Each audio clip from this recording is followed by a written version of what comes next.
வச்ச மீன்ல மசாலாவை எப்படி ஆட் பண்றதுன்னு பார்க்கலாம். தேவையான அளவு மஞ்சள் தூள்,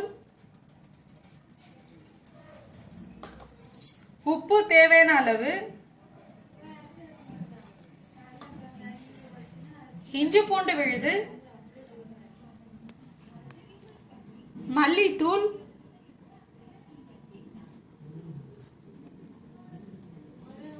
வெறும் மிளகாய் தூள்,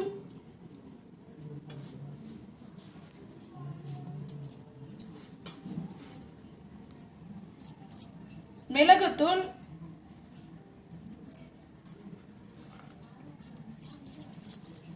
எலுமிச்சம்பழம் பிழிஞ்சு விட்டுக்கலாம்.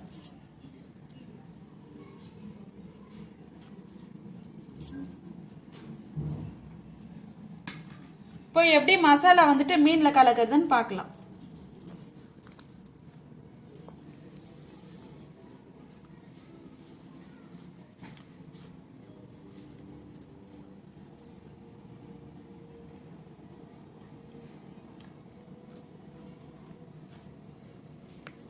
இப்படி நல்லா உள்ள வரைக்கும் வந்துட்டு மசாலா வந்துட்டு இது பண்ணி விடுங்க. அப்பதான் வந்துட்டு மசாலா வந்துட்டு உள்ள போகும். அளவு தண்ணி ஊத்திக்கலாம்.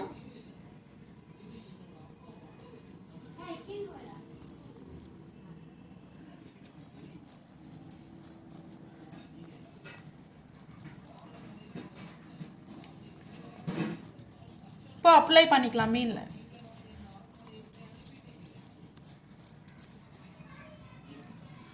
தண்ணி ஊத்தாம கொஞ்சம் அப்ளை பண்ணோம். இப்போ தண்ணி கொஞ்சம் ஊற்றி இன்னும் கொஞ்சம் வந்துட்டு நல்லா அப்ளை பண்ணிக்கலாம் எல்லா இடத்துலையும்.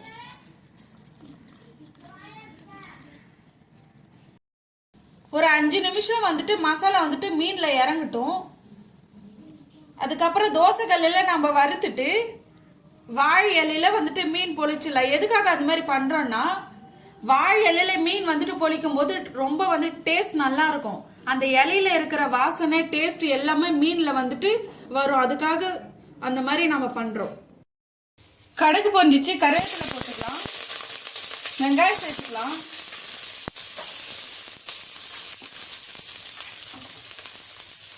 வெங்காயம் நல்லா பொன்னிறமா வர வரைக்கும் வதக்கி விட்டுக்கலாம். வெங்காயம் வதங்கிடுச்சு, தக்காளி சேர்த்துக்கலாம்.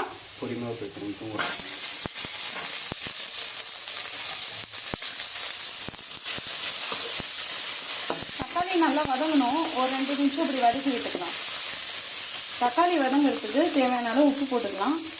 ஆல்ரெடி மீன் வந்துட்டு மசாலா போட்டு ஊற வைக்கும் போதே அதில் போட்டாச்சு உப்பு. பார்த்து போடுங்க. இப்போ போடும்போது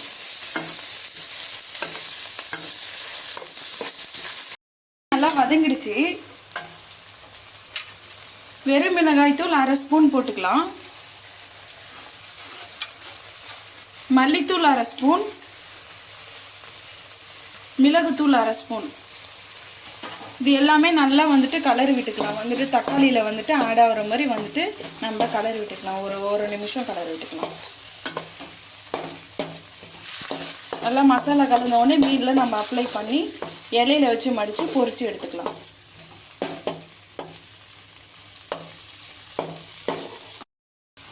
மசாலாலாம் நல்லா தக்காளியில் ஆட் ஆகிடுச்சு. இப்போ நம்ம வந்துட்டு ஆஃப் பண்ணிவிட்டு நம்ம வந்துட்டு மீனில் வந்துட்டு இதை அப்ளை பண்ணிக்கலாம். இப்போ மீனில் வந்துட்டு இப்போ நம்ம வந்துட்டு எண்ணெய், கடுகு, வெங்காயம், தக்காளிலாம் போட்டு வதக்கினதை இப்போ வந்துட்டு மீனில் வந்து நம்ம ஆட் பண்ணிக்கலாம். இலையை வந்துட்டு சிம்மில் வச்சுட்டு, கேஸை சிம்மில் வச்சுட்டு அதை வந்துட்டு ஹீட் பண்ணி விட்டுக்கோங்க. ஏன்னா இலை மடிக்கும் போது அந்த இலை வந்துட்டு கிழிஞ்சிடும். அதுக்காக வந்துட்டு சிம்மில் வச்சு பண்ணிக்கோங்க. இப்படி எல்லா இடத்துலையுமே ஆட் ஆகிற மாதிரி அப்ளை பண்ணுங்க.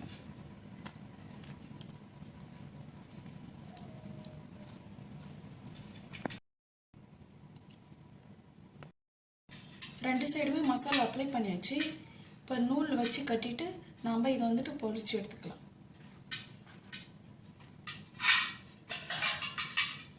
புதினா தழி வந்துட்டு இதில் நம்ம தூவி விட்டுக்கலாம். டேஸ்ட்டுக்காக புதினா தழி.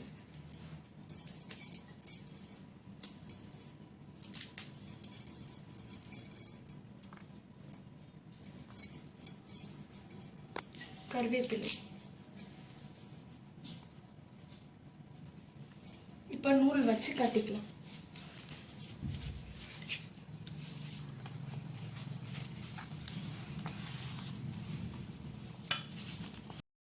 மீன் வச்சு நல்லா கட்டியாச்சு. இப்போ வந்துட்டு நம்ம தோசை கல்லில் வந்துட்டு இதை நம்ம பொரிச்சு எடுத்துக்கலாம். மீன் பொரிச்சு எடுக்கிறதுக்கு நம்ம வந்து தோசைக்கல் வச்சாச்சு. எண்ணெய் ஊற்றியாச்சு. ஆல்ரெடி இந்த மீனை வறுத்தோம் இல்லைங்களா, அந்த எண்ணெயை ஊற்றியாச்சு. எண்ணெய் காஞ்சிடுச்சு. இப்போ இலையில கட்டின மீனை நம்ம இதில் பொரிச்சு எடுத்துடலாம்.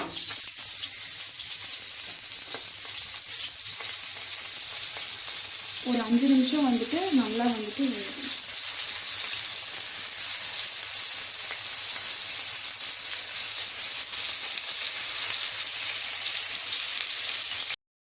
அஞ்சு நிமிஷம் ஆயிடுச்சு. மீன் நல்லா வந்துட்டு அந்த மசாலா வந்துட்டு நல்லா மீனில் இறங்கிடுச்சு. இந்த ஸ்டேஜில் நம்ம வந்துட்டு ஆஃப் பண்ணிக்கலாம். நல்லா இலையோட ஃப்ளேவர் வந்துட்டு அதில் இறங்கி வாசனை நல்லா சூப்பராக வருது. பொரிச்சு இது ரெடி ஆகிடுச்சு. வாசனை நல்லா கம கமன்னு வருது, அந்த இலையோட ஃப்ளேவரும். இப்போ எப்படி இருக்குன்னு ஓப்பன் பண்ணி பார்க்கலாம் வாங்க.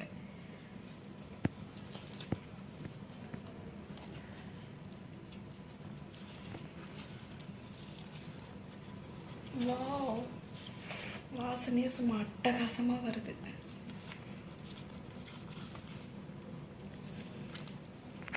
அந்த கருவேப்பிலோட வாசனையும் கொத்தமல்லி வாசனையும் இலையோட கூட கலந்து சும்மா வேற லெவலில் வருதுங்க. எப்படி டேஸ்ட் இருக்குன்னு சாப்பிட்டு பார்த்து சொல்கிறேன்.